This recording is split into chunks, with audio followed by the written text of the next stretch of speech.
Nebraska is in the mix to land one of the best 2026 recruiting classes in all of college football, and the Huskers have a big question on their hands. Will they stick with one quarterback commit, or will they add on another high four-star quarterback to the mix? Will they land two in this cycle? So in today's video, I'm going to assess what their plan is, what they're going to do there. Will they land another guy? And who is another Nebraska quarterback target that you need to watch out for? So really quick, we have a lot to get into talking about Nebraska's recruiting class. Hit that like button if you're fired up. Also, if you're a diehard Nebraska fan, you're unsubscribed, it would help me a lot. Please hit that subscribe button. We're getting so close to 11,000 subs here on the channel, posting recruiting updates just like this, daily content, so much more. So hey, if you're unsubscribed, join this family. It helped me out a lot.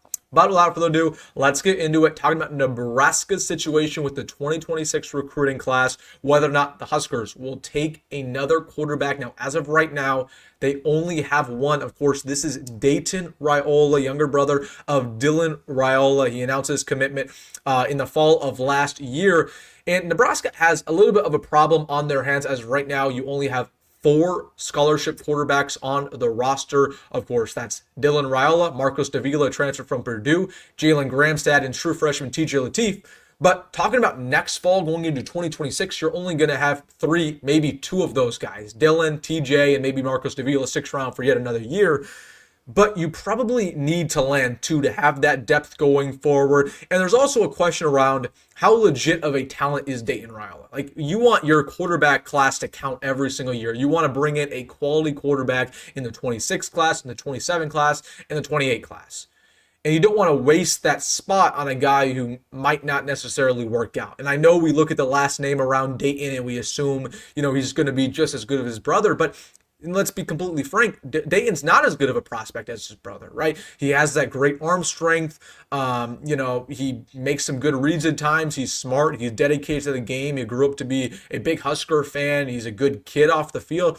But there are some concerns with Dayton Raiola's game. He can't move outside the pocket. He really has no mobility. His accuracy at times has struggled. His decision making has struggled. He threw some interceptions throughout his time at Buford, right? And that really kind of reflects on his offer list, right? You have Nebraska here, App State, and Charlotte. The only reason why he really committed to Nebraska was, hey, Dylan's here, the whole family's here. You might as well add on Dayton. But I just don't know if the staff is expecting Dayton to be the future starting quarterback. You kind of just want him here because Dylan's here, right? You don't want to, piss off the Raiola family. And I'm not throwing a shot at Dayton there. There is a possibility where Dayton's a very good quarterback for the Huskers. But at the end of the day, he's a low 3-star. And Nebraska is in the mix for a bunch of other 4-star quarterbacks. You don't pass up these other 4 stars just because you got Dayton here. So there's a couple things working in Nebraska's favor. I believe they will take 2 quarterbacks. At least they're going to do their best to take cool quarterbacks in this class. That's no disrespect to Dayton. He's going to have to come here and compete and earn it just like everybody else. But, with the lack of depth we have right now, we only have 2 guaranteed quarterbacks going to 26, that being Dylan and TJ. You probably want to land 2 in this class. So let's get into the guy who I believe that Nebraska is pursuing in the 2026 class.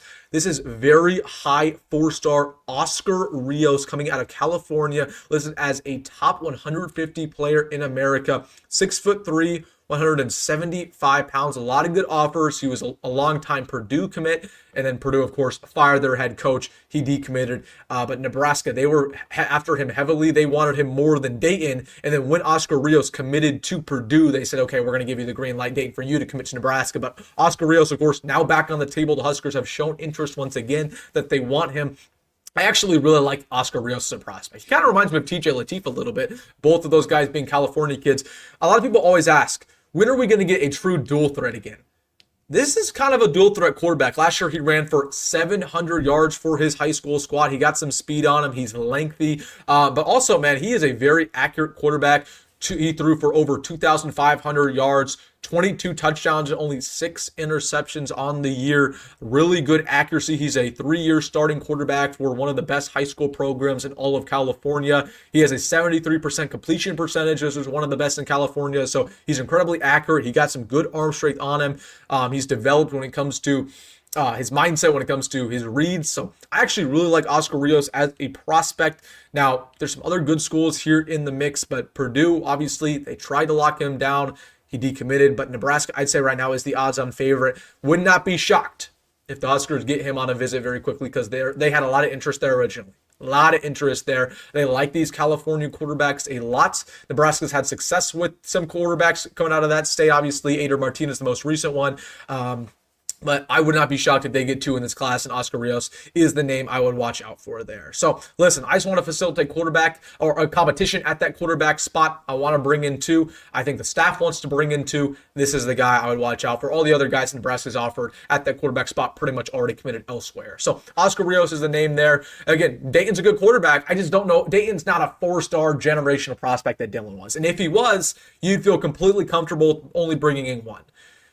I think he is kind of a long-term developmental quarterback, maybe sit on the bench for 2-3 years and then can figure it out. He's not going to be a guy who comes in here and, is in the mix immediately. Oscar Rios could be that guy. Again, I mean, you just look at the stars, very high 4-star quarterback, stars don't lie, stats don't lie. Oscar Rios, very good prospect. Nebraska's going after him. So I think that is the plan for the Huskers to take 2. So I would watch out for that. All right, guys, let me know your thoughts down below in the comment section. Hey, if you made this far in the video, you know what to do. Hit that like button and subscribe. As always, folks, go be great. Go at Rhule. See you in the next one.